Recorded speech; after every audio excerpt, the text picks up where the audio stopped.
নির্বাচনের রোডম্যাপ দাবিতে প্রধান উপদেষ্টার সঙ্গে বিএনপির বৈঠক আজ। অনির্বাচিত সরকারের ক্ষমতায় থাকার মেয়াদ নিয়ে আলোচনা শুভবার্তা নয়, মন্তব্য নেতাদের।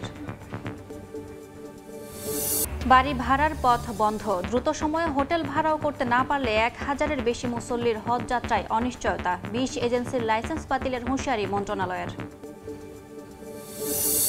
পদ্মার বুকে ধু ধু বালুচর, পানির প্রবাহ কমে হুমকির মুখে নদী পারের জীবন জীবিকা। নওগাঁয় ভূগর্ভস্থ পানির স্তর নিচে নামায় সেচ সংকটে উৎপাদন ঘাটতির শঙ্কা।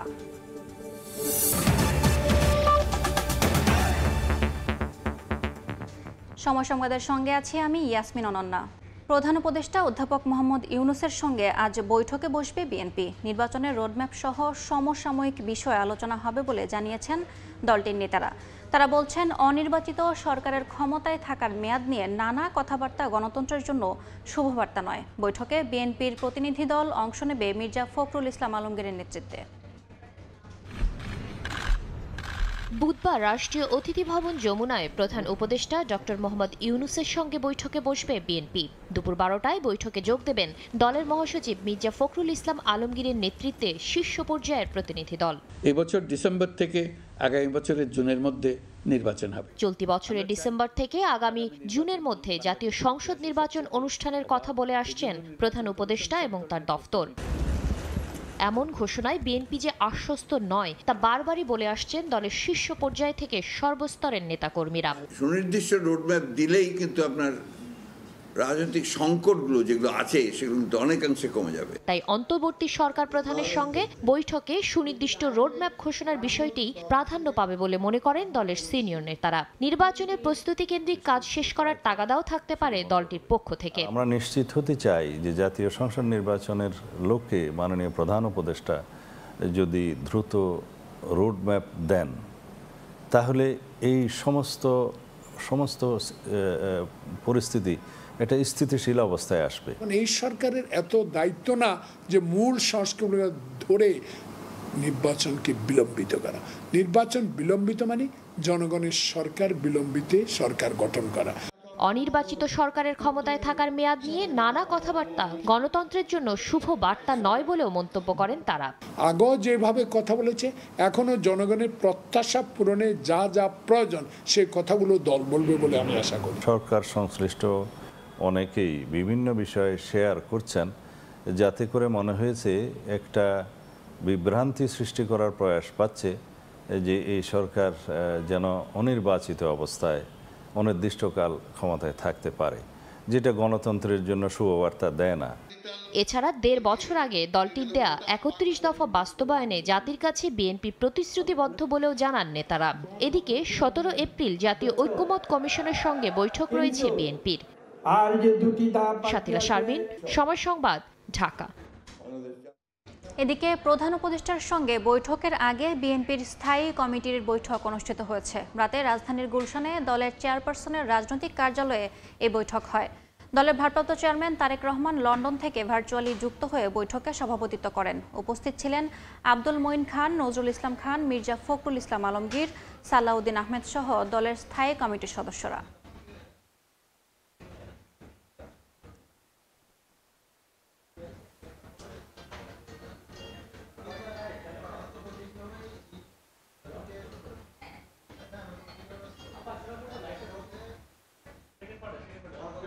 এই মুহূর্তে প্রধান উপদেষ্টার বাসভবন যমুনার সামনে আছেন রিপোর্টার ধ্রুব ব্যানার্জি। সরাসরি যাচ্ছি তার কাছে। ধ্রুব,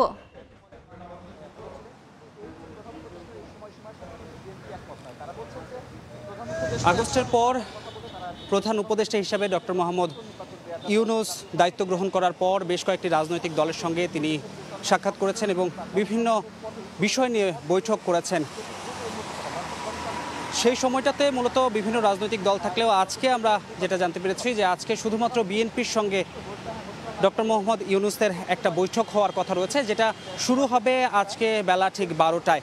আমরা যেটুকু তথ্য পেয়েছি বিএনপির পক্ষ থেকে আমাদেরকে যতটা জানানো হয়েছে সেটি হচ্ছে আজকে ঠিক 12টার সময় মির্জা ফখরুল ইসলাম আলমগীর অর্থাৎ বিএনপির মহাসচিবের নেতৃত্বে একটি প্রতিনিধি দল রাষ্ট্রীয় অতিথি ভবন যমুনায় আসবেন এবং এখানে প্রধান উপদেষ্টার সঙ্গে বৈঠক করবেন। এবং আজকের বৈঠকে যে আলোচ্য সূচি সম্পর্কে বিএনপির পক্ষ থেকে আমাদেরকে কিছুটা ধারণা দেওয়া হয়েছে, তারা মূলত নির্বাচন অর্থাৎ ভবিষ্যৎ নির্বাচন নিয়ে একটি সুনির্দিষ্ট একটা রোড ম্যাপ চান।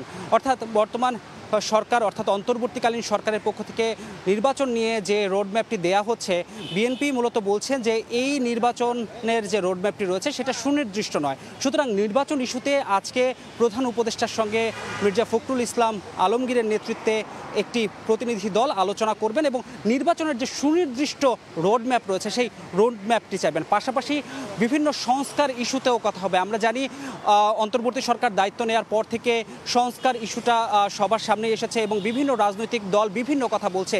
কেউ বলছেন ঢালাওভাবে সংস্কারের কথা, কেউ আবার বলছেন যে কিছুটা সংস্কার করে নির্বাচন দেওয়ার কথা। কিন্তু বিএনপি আজকে কিন্তু সেই ব্যাপারেও আজকে কথা বলার কথা রয়েছে যে সংস্কার কতটুকু প্রয়োজন বা এই বিষয়টা নিয়ে প্রধান উপদেষ্টার সঙ্গে তারা সার্বিকভাবে সকল তথ্য বিচার বিশ্লেষণ করে আসলে আজকে প্রধান উপদেষ্টার সঙ্গে বৈঠকটি করবেন। পাশাপাশি যেটা সবচেয়ে বেশি আলোচনায় আসতে চলেছে, বাংলাদেশের মানুষের মধ্যেও এ নিয়ে একটা উৎসাহ উদ্দীপনা আছে যে কবে হচ্ছে আসলে জাতীয় নির্বাচন, সেই ব্যাপারে যে সুনির্দিষ্ট রোডম্যাপ, সেই রোডম্যাপের ব্যাপারেই আজকে মূলত যে মূল আলোচনা, সেই মূল আলোচনার বিষয়বস্তু হিসেবে এই নির্বাচনটা থাকবে বলে আমাদেরকে বিএনপির পক্ষ থেকে জানানো হয়েছে। এই ছিল আমার কাছে রাষ্ট্রীয় অতিথি ভবন যমুনার সামনে থেকে সর্বশেষ তথ্য। সরাসরি যুক্ত ছিলাম প্রধান উপদেষ্টার বাসভবন যমুনার সামনে থেকে। সময় সংবাদ আরও থাকছে। 6 দফা দাবিতে ক্লাস বর্জন, সড়ক অবরোধ করে সুনামগঞ্জ মেডিকেল কলেজের শিক্ষার্থীদের বিক্ষোভ, যান চলাচল বন্ধ।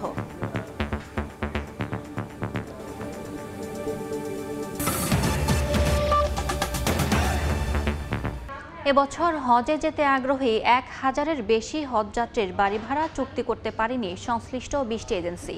সৌদি সরকারের বেঁধে দেওয়ার সময়ে বাড়ি ভাড়া করতে না করায় তাদের এবার হজ পালন অনেকটাই অনিশ্চিত। বিকল্প হিসেবে স্বল্প সময়ের মধ্যে হোটেল ভাড়া করতে ব্যর্থ হলে দায়ী এজেন্সির বিরুদ্ধে লাইসেন্স বাতিল সহ যথাযথ ব্যবস্থা নেওয়া হবে বলে জানিয়েছে ধর্ম মন্ত্রণালয়। চলতি বছর হজ করতে বাংলাদেশ থেকে মোট 87,100 মুসল্লি সৌদি আরব যাবেন। এর মধ্যে বেসরকারি ব্যবস্থাপনায় 81,900 জন ও সরকারি ব্যবস্থাপনায় যাবেন 5,200। ধর্ম মন্ত্রণালয় এবং এজেন্সিগুলোর দেয়া তথ্য অনুসারে 14 এপ্রিলের মধ্যে সবার জন্য বাড়ি ভাড়া চুক্তি সম্পন্ন করতে সৌদি সরকারের কঠোর নিয়ম থাকলেও শেষ পর্যন্ত 1004 জন হজযাত্রীর বাড়ি ভাড়া সম্পন্ন করতে ব্যর্থ হয়েছে সংশ্লিষ্ট 20টি এজেন্সি। সোমবার রাত থেকেই বাড়ি ভাড়ার সুযোগ বন্ধ করে দিয়েছে সৌদি সরকার। ধর্ম মন্ত্রণালয় বলছে তাদের জন্য এখন শুধু দ্রুত হোটেল ভাড়ার একমাত্র সুযোগ রয়েছে।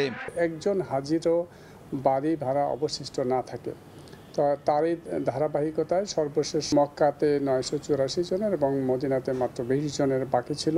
আমাদের কাউন্সিলর হজ, কনসাল হজ তারাও এই বাড়ি ভাড়ার সাথে সম্পৃক্ত হয়েছে। বারবার তাগিদ দেওয়ার পরও এজেন্সির এমন গাফিলতি মানতে নারাজ মন্ত্রণালয়। বাড়ি বা হোটেল ভাড়ার জন্য কেউ হজ থেকে বঞ্চিত হলে সংশ্লিষ্ট এজেন্সির লাইসেন্স বাতিল সহ আইন অনুযায়ী কঠোর ব্যবস্থা নেওয়া হবে বলেও জানান অতিরিক্ত সচিব। আমরা আশা করছি সবাই ইনশাল্লাহ যেতে পারবে।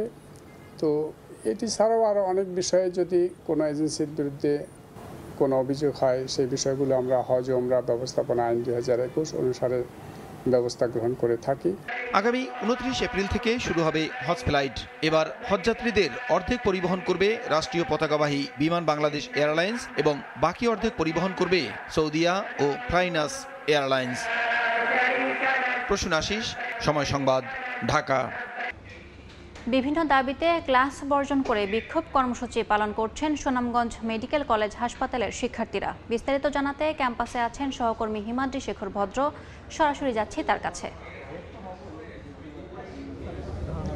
আমি আছি সুনামগঞ্জ মেডিকেল কলেজের সামনে। এটা সুনামগঞ্জ শহর থেকে প্রায় 20 কিলোমিটার দূরে মদনপুর এলাকায় এই মেডিকেল কলেজটি অবস্থিত এবং এই মেডিকেল কলেজে মূলত পাঠদান শুরু হয়েছিল 2020 সালে এবং 20 সালে কোনো রকম হাসপাতাল ছাড়াই এখানে পাঠদান শুরু করা হয়েছে এবং অস্থায়ী একটি ক্যাম্পাসে এই নড়বড়ে অবস্থায় পাঠদান শুরু হয়েছিল। এখনও এখানে সুরম্য ভবন বা অট্টালিকা থাকলে এখন পর্যন্ত এখানে 500 শয্যার যে হাসপাতাল, অর্থাৎ এই হাসপাতালটি চালু না হওয়ার কারণে ছাত্ররা বিক্ষোভ করছেন। যে কারণ এখানে আপনি জানেন যে মেডিকেলের শিক্ষার্থীদের 8টি বেসিক বিষয় পড়াশোনা করতে হয়, সেগুলি তাত্ত্বিক এবং ব্যবহারিক জ্ঞান লাভের জন্য তারা এই হাসপাতালের কথা বলছেন এবং সেই হাসপাতাল না থাকার কারণে এখানে তাদের তাত্ত্বিক যে পড়াশোনা সেটা সম্ভব হলেও কিন্তু এখন পর্যন্ত যে ওয়ার্ড ভিত্তিক বা ব্যবহারিক যে পরীক্ষা সেটা সম্ভব হচ্ছে না, ব্যবহারিক শিক্ষাটা নিতে পারছে না। তারা এখান থেকে সুনামগঞ্জ শহরের 250 শয্যা বিশিষ্ট হাসপাতালে গিয়ে ব্যবহারিক শিক্ষা নিয়ে থাকেন এবং এই হাসপাতাল চালুর দাবিতে সকাল 9টা থেকে এবং এখন পর্যন্ত এই দুই পাশে সড়ক অবরোধ করে রেখেছেন মেডিকেলের শিক্ষার্থীরা। তারা জানিয়েছেন যে গেল 5টি সেমিস্টারে প্রায় 1000-এর মতো শিক্ষার্থী এখানে হাসপাতাল ছাড়া MBBS পাশ করেছেন বা আরও পাশ করে যাবেন। আসলে ব্যবহারিক পরীক্ষা ছাড়া শুধুমাত্র তাত্ত্বিকের উপর নির্ভর করে কিভাবে তারা এই পরীক্ষা পাশ করবেন, এই শিক্ষা তাদের কতটুকু কাজে লাগবে। আমরা কথা বলেছিলাম এখানকার লোকজনের সাথে, তারাও জানিয়েছেন যে এই যে 2020 সালে একটি অস্থায়ী ক্যাম্পাসে এই যে কার্যক্রম শুরু করার পরে এখন পর্যন্ত 500 শয্যার হাসপাতাল স্থাপনের কোনো খোঁজখবর আমরা দেখতে পাচ্ছি না। কিন্তু এখানে এখন পর্যন্ত তারা যেটা বলেছেন যে প্রকল্পের মেয়াদ একের পর এক বৃদ্ধি করা হয়েছে, কিন্তু প্রয়োজনীয় যে মূল জিনিস যেটা হাসপাতাল, যেটা জনগণ এবং শিক্ষার্থীরা দুইই উপকৃত হবে এবং সেই হাসপাতালটি চালুর কোনো উদ্যোগ গ্রহণ করেনি। এই শিক্ষার্থীদের দাবির সাথে তারা ঐক্যমত পোষণ করে জানিয়েছেন যে এই শিক্ষার্থীদের সাথে গ্রামের লোকজন এবং স্থানীয় লোকজনও তারা আশা করেছিলেন যে এখানে হাসপাতালটি চালু হলে তারা উন্নত সেবা পাবেন। আপনি জানেন যে সুনামগঞ্জে আসলে উন্নত চিকিৎসা সেবার জন্য তেমন কোনো ব্যবস্থা নেই। সুনামগঞ্জের একটি অংশ সিলেটের উসমানী মেডিকেল কলেজের উপর নির্ভরশীল, অপর অংশটি ময়মনসিংহ মেডিকেল কলেজের উপর নির্ভরশীল। কিন্তু সুনামগঞ্জে যে এই যে প্রায় 1800 কোটি টাকা মেডিকেল কলেজ হাসপাতালটি স্থাপন করা হয়েছে এবং সেই মেডিকেল কলেজ হাসপাতালটি শুধু নামেই মেডিকেল কলেজ হয়ে আছে, কিন্তু এখন পর্যন্ত হাসপাতাল নাই। সেই হাসপাতাল না থাকার কারণে মেডিকেলের যে বিভিন্ন টার্মসের 8টি বেসিক বিষয় আছে তারা সেগুলি শুধু তাত্ত্বিক জ্ঞান লাভ করতে পারছেন, কিন্তু ব্যবহারিক জ্ঞান লাভ করতে পারছেন না। আমরা এখানে দেখতে পাচ্ছি যে দুই পাশে সিলেট এবং সুনামগঞ্জ সড়কের অবরোধ করে রেখেছেন এবং অসংখ্য যানবাহন আটকা পড়ে আছে এবং শিক্ষার্থীরা জানিয়েছেন যে তারা এটা যতক্ষণ পর্যন্ত সুষ্ঠু সমাধান পাবেন না ততক্ষণ পর্যন্ত তারা এই অবরোধ চালিয়ে যাবেন। তো এই ছিল সুনামগঞ্জের মেডিকেল কলেজ হাসপাতাল থেকে সবশেষ। সরাসরি যুক্ত ছিলাম সুনামগঞ্জ থেকে। আগামী বছরের নভেম্বরে স্বল্পোন্নত দেশের তালিকা থেকে চূড়ান্তভাবে বের হওয়ার সিদ্ধান্ত নিয়েছে অন্তর্বর্তী সরকার।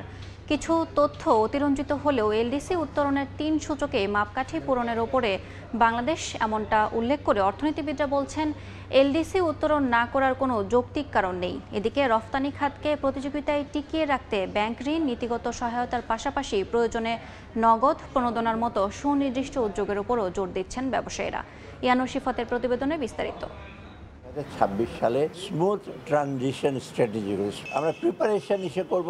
বাংলাদেশের পারফরমেন্স তো ওভারঅল সন্তোষজনক। সরকারের সিদ্ধান্ত চূড়ান্ত। আগামী বছরই এলডিসি বা স্বল্পোন্নত দেশের তালিকা থেকে বের হবে বাংলাদেশ। যদিও গেল আগস্টে হাসিনা সরকার পতনের পর এলডিসি থেকে উত্তরণ পিছিয়ে দেওয়ার পক্ষে দাবি তুলে ধরে ব্যবসায়ী সহ বিভিন্ন মহল। এলডিসি গ্র্যাজুয়েশনের জন্য বাংলাদেশ আসলে কতটা প্রস্তুত? পরপর দুটি ত্রিবার্ষিক মূল্যায়নে শর্ত পূরণ হলে কেবল কোনো দেশকে এলডিসি থেকে বের হওয়ার চূড়ান্ত সুপারিশ করে জাতিসংঘের committee for development policy CDP, যেখানে মাথাপিছু আয় থাকতে হবে সর্বনিম্ন $1306। 2015 সালে এই শর্ত পূরণ করেছে বাংলাদেশ। মানব সম্পদ সূচকে থাকতে হয় 66 পয়েন্টের বেশি, বাংলাদেশে রয়েছে 77.5 পয়েন্ট। অর্থনৈতিক ও পরিবেশের ভঙ্গুরতা সূচকে থাকতে হয় 32 পয়েন্টের নিচে, বাংলাদেশে রয়েছে 21.9 পয়েন্ট। 2018 ও 2021 সালে 3 সূচকে উত্তীর্ণ হয় 2024 সালে এলডিসি থেকে বের হওয়ার সুপারিশ করে সিডিপি, কিন্তু করোনার ধাক্কায় তা পিছিয়ে ঠিক করা হয় 2026 সালের 24 নভেম্বর। চ্যালেঞ্জ মোকাবিলায় ব্যবসা বান্ধব পরিবেশ উন্নত করার পরামর্শ দিচ্ছেন অর্থনীতিবিদরা। যদি আমরা আমাদের তথ্য উপাত্তের কিছু অতিরঞ্জনের কথাও বলি, তাহলেও 3টাতেই বাংলাদেশের আসলে উত্তরণ হয়েছে। স্ট্র্যাটেজিও কিন্তু করা হয়েছে, স্মুথ ট্রানজিশন স্ট্র্যাটেজি, সেটাকেও আমাদের বাস্তবায়ন করতে হবে। সুবিধাটা তারা পাবেন না, সেটাকে আমরা কম্পেনসেট করতে পারি। এক্সপোর্ট ইন্ডাস্ট্রিকে সহায়তা দেওয়ার কিন্তু আরও অনেক পদ্ধতি আছে, যে আমাদেরকে সেগুলো এক্সপ্লোর করে তাদের কাছে শিখতে হবে, জানতে হবে। এদিকে সুনির্দিষ্ট দীর্ঘমেয়াদী কর্মপরিকল্পনা না থাকায় রপ্তানি বাজারে সংকটে পড়তে পারে বাংলাদেশ, এমন শঙ্কা ব্যবসায়ী নেতাদের। WTO রুলসের আন্ডারেই অনেক রকমভাবে সেটাকে কাভার আপ করা যায়, কিন্তু আমি এখন পর্যন্ত সরকারের সেরকম কোনো পদক্ষেপ দেখছি না। ব্যাংক ঋণ থেকে শুরু করে পলিসি সাপোর্ট থেকে শুরু করে যারা রপ্তানির সাথে সরাসরি জড়িত তাদের কম্পিটিটিভনেস টিকে রাখার জন্য সেই দিকে আসলে যেতে হবে। সংকট শঙ্কা দূর করতে এসএমই ও ব্যাংক খাত এবং পুঁজি বাজারকে শক্তিশালী করার পাশাপাশি আমদানি বিকল্প পণ্যের উৎপাদন বাড়ানোর দিকে বিশেষ নজর দেওয়ার তাগিদ দিচ্ছেন অর্থনীতিবিদ ও ব্যবসায়ীরা। ক্রাইটেরিয়া ফুলফিল যে আমরা করছি। ইয়ানুর শিফাত, সময় সংবাদ, ঢাকা। রাজধানীর ধানমন্ডির জিগাতলায় গাড়ি থেকে চাঁদা আদায়ের ঘটনায় অভিযুক্ত যুবককে আটক করেছে পুলিশ। মঙ্গলবার রাতে আশরাফুল নামে ওই যুবককে আটক করে ধানমন্ডি থানা পুলিশ। এর আগে রাতেই গাড়ি থেকে টাকা নেওয়ার একটি ভিডিও সামাজিক মাধ্যমে ভাইরাল হয়। ভিডিওতে দেখা যায় সাদা শার্ট পরা ওই যুবক প্রাইভেট কার থেকে রসিদ নিয়ে চাঁদা আদায় করছেন। এ সময় গাড়ির মালিকের সঙ্গে তার কথা কাটাকাটি হয়। রাস্তার উপর গাড়ি রাখছি, ওরে চাঁদা দিতে হবে, আমি চাঁদা দিলাম, তারপর হলো ওরে আমি দেখতেছি আমি কি।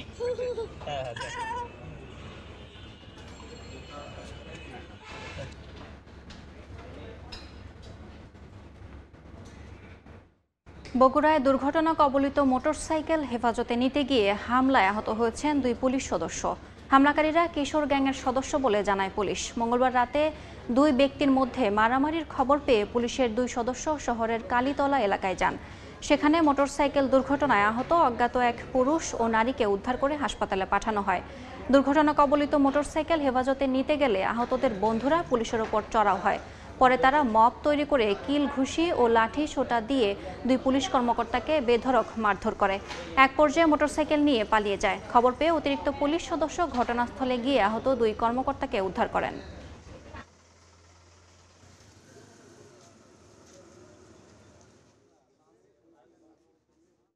বাইরে কেউ ছেলে পেলে, স্থানীয় কেউ ছেলে পেলে পুলিশদের কিল ঘুষি মার, এমনকি হাতে লাঠি সোটাও ছিল, তাদেরকে সে মারধরে ভাবে করে, এটা আমি দেখেছি।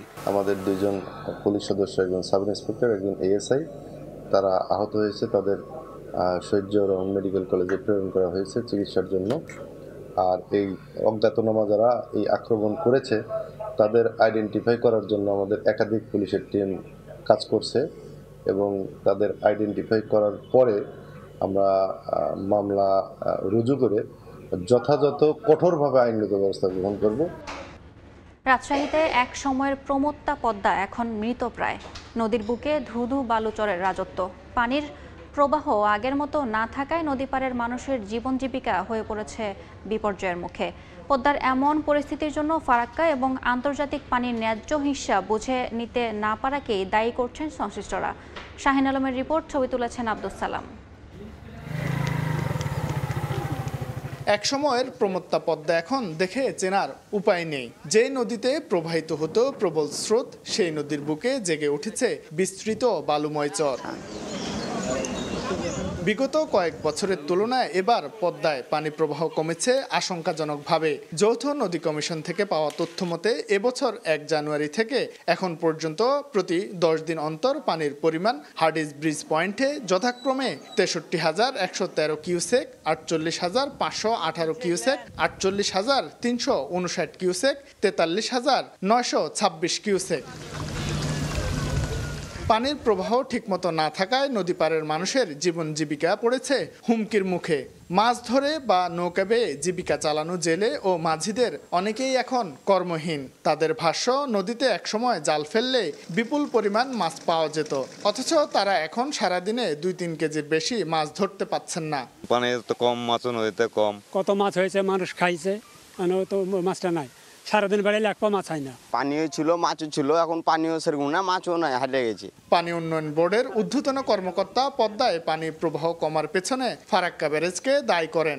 আর নদী বিশেষজ্ঞের মতে প্রতিবেশী রাষ্ট্র আন্তর্জাতিক পানি বন্টনের নিয়ম নীতির তোয়াক্কা করেন না বলেই দেশের নদীগুলোর এমন দৈন্য দশা বলে মন্তব্য করেন। ফারাক্কা ব্যারেজের পর থেকে নদীর প্রবাহগত যে অনেক বড় পরিবর্তন ঘটেছে, একটা ছেদ ঘটেছে, এটা একটা দীর্ঘমেয়াদী একটা ধীরে ধীরে প্রভাব পড়েছে। পানি বিষয়ক যত আইন আছে সেই আইনের কোনো তোয়াক্কা করেন না। আমাদের পার্শ্ববর্তী তথাকথিত বন্ধু দেশ। পদ্মায় শুষ্ক মৌসুমে পানির স্বাভাবিক প্রবাহ নিশ্চিত করার জন্য 1996 সালে ভারত ও বাংলাদেশের মধ্যে একটি চুক্তি স্বাক্ষরিত হয়। কাগজে কলমে এই চুক্তি বলবৎ থাকলেও পানির ন্যায্য হিস্সা বুঝে পায় না বাংলাদেশ। শাহিন আলম, সময় সংবাদ, রাজশাহী।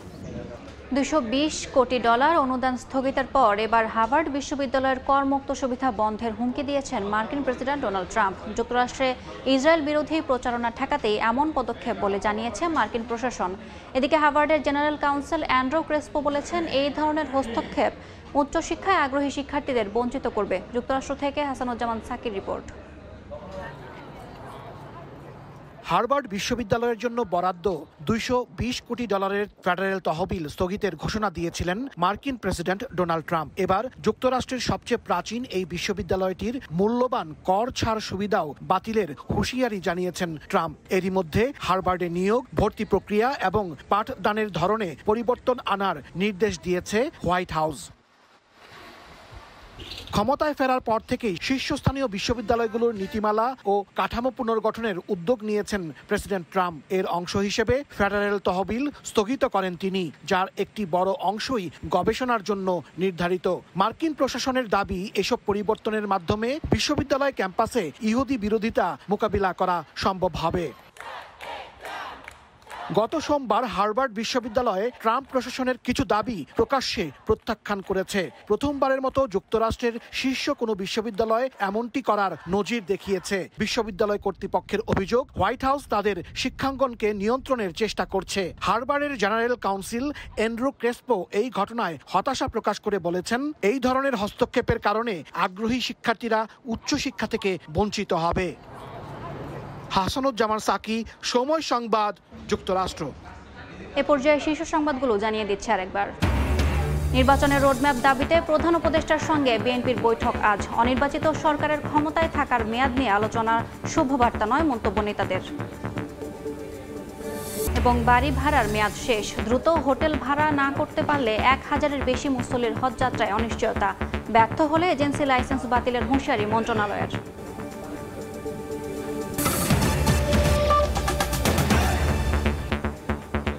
এই ছিল সময় সংবাদে, সঙ্গে থাকুন সময়ের।